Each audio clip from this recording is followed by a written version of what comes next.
Estamos hablando de conflictos familiares aquí en el programa Mentes, y es bien importante mencionar que hablábamos acerca de que somos individuos imperfectos, que tenemos conflictos, hablábamos acerca de que no hay familias perfectas, que existen estos conflictos en ellas, y luego ahorita vamos a explicar un poquito más a qué nos enfrentamos en las familias como de manera normal, que le llamamos crisis normadas, que las crisis generan un desequilibrio en la familia, y eso de entrada hace que afloren o que se creen conflictos, ¿no? Entonces hay muchas cosas por las cuales nosotros pasamos de una manera normal. Es algo como del ciclo vital, Es lo así. podríamos decir, una de tantas. Podríamos ir pensando en cuando alguien sale de casa, por ejemplo. El nacimiento de un hijo. El nacimiento Oye, de fíjate, un hijo. aquí vemos en las fotos, obviamente, la vejez, ¿o no? O sea, como El estos- matrimonio, acá está el papá con la hija muy contentos. Claro, pero cuando también la mamá a la no vez, no tanto. En esta foto vemos como el revés. Estaban contentos, pero a la vez tristes Sí. sobre esa Las crisis normativas, tal como lo dijeron, tienen que ver con el ciclo de vida familiar, desde el comienzo hasta el final, que arranca además una nueva familia. Entonces, como Cristina mencionaba en uno de los primeros bloques, la familia tiene que ser un sistema abierto, porque los sistemas cerrados mueren.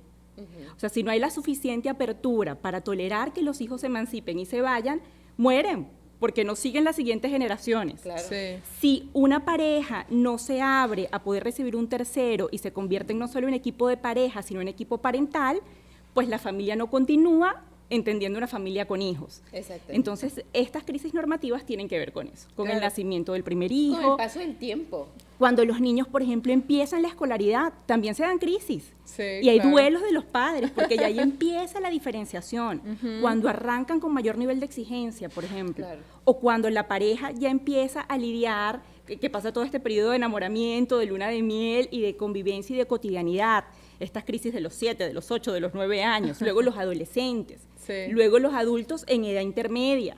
Y luego tenemos las crisis no normadas, que son estas cosas que nos llegan por sorpresa, Es ¿no? así. O sea, estas que no pensábamos que iban a suceder, que pudiera ser el divorcio, el fallecimiento de un cónyuge, como lo estamos viendo en las imágenes, los cambios de residencia. La enfermedad de un ser querido también. En esta imagen vemos, pues, Cuando somos víctimas de violencia o que algún miembro de la familia está inmiscuido en una cuestión delictiva, o sea, como estas crisis que no necesariamente todas las familias pasan, pero que sí pasan. Exactamente, porque forman parte de la vida. Exacto. Y muchas veces se solapan unas con otras. O sea, Los ac- imagínense una familia que está transitando una crisis normativa de los abuelos empiezan a envejecer y necesitan más cuidado de unos padres que aún tienen que cuidar a hijos pequeños, pero hay un diagnóstico, por ejemplo, de una discapacidad de un niño chiquito, sí. que eso no está esperado, No está eso es algo que viene accidental. Y si vemos, la familia funciona como un sistema, como bien mencionas, tiene como función como preservar la vida, Y ¿no? fíjate, Cris, ¿No? para esto también nos apoyamos en una encuesta que hicimos en donde preguntábamos, ¿cuál ha sido el conflicto familiar más difícil que has pasado? Las personas que agradecemos se dieron el tiempo de responder, nos decían, por ejemplo, no tener trabajo, falta de dinero, que va a la par, pues si no tienes trabajo le falta dinero. Con mi esposo por la familia paterna y sobre la educación de mi hijo. Estos son de los conflictos que nos van mencionando. Fíjense, y no lo pasen por favor, porque estas tienen que ver, no tener trabajo puede dar pie a una crisis no normativa. Un padre se queda sin trabajo y quizás hay unos hijos más jóvenes que tienen que salir al ruedo y tienen que empezar a producir a la par que, por ejemplo, estudiar.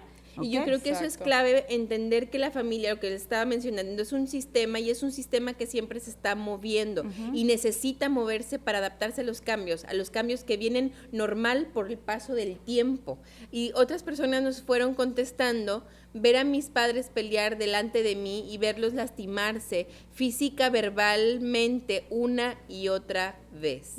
Violencia física, infidelidad, ¿no? O sea, Fíjense cómo estos ejemplos nuevamente tienen que ver con el tema de los límites, por ejemplo, de la familia extendida, de los padres, abuelos que tienen injerencia en los nuevos padres, en la nueva crianza.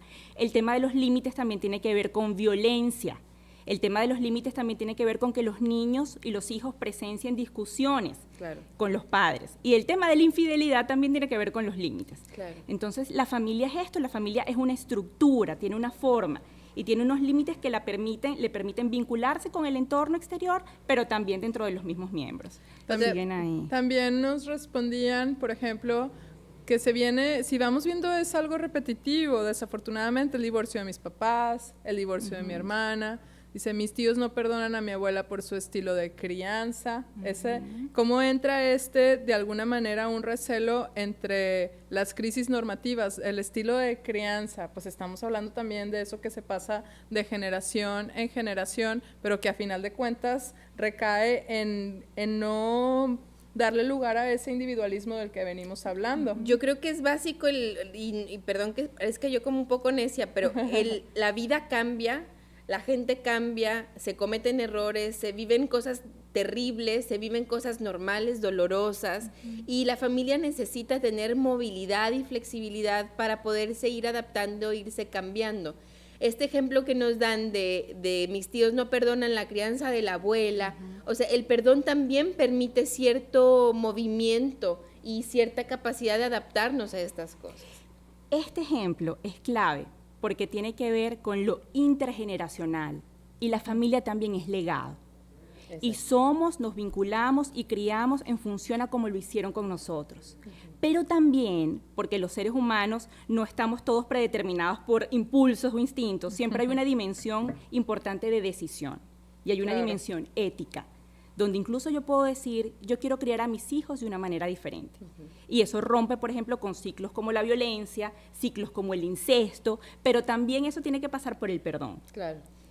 Y a veces hay que tener cuidado porque pasamos de que yo quiero totalmente lo contrario y hacemos algo igual de dañino, aunque sea diferente, porque cambiamos de positivo a negativo como una fotografía y repetimos. En esto de repetición, por ejemplo, podríamos pensar en adicciones, como nos dicen acá de los conflictos más difíciles con el abuso de estupefacientes, dice el consumo de mi hermano, pues podríamos pensar también en alguna adicción, hablando...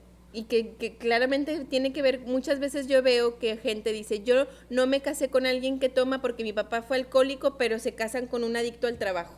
Por ejemplo, hablando de que cambiamos, yo voy a hacer todo totalmente diferente y pareciera que al tratar de irme al otro extremo termino exactamente igual. Otra persona nos contesta, un embarazo no planeado. Eso es un claro ejemplo de crisis no normativa. Exacto. Por ejemplo, una cultura occidental donde existe el periodo de adolescencia, y se espera que la chica estudie para que pueda ser luego independiente económicamente. Si sale embarazada a los 13 años, quizás estoy hablando de una clase socioeconómica media, por ejemplo, sería una crisis no normativa. Exactamente. Bueno, y queremos que por favor puedan seguir en contacto con nosotros, coméntenos cómo ustedes han vivido los conflictos en familia. Por favor, sigan llamando al 2020-8865 y también pueden hacer uso de las redes sociales del canal. En Facebook nos encuentran como Canal 28 RTV Nuevo León, en Twitter @RTV Nuevo León, hasta en Instagram también, que es @RTV Nuevo León.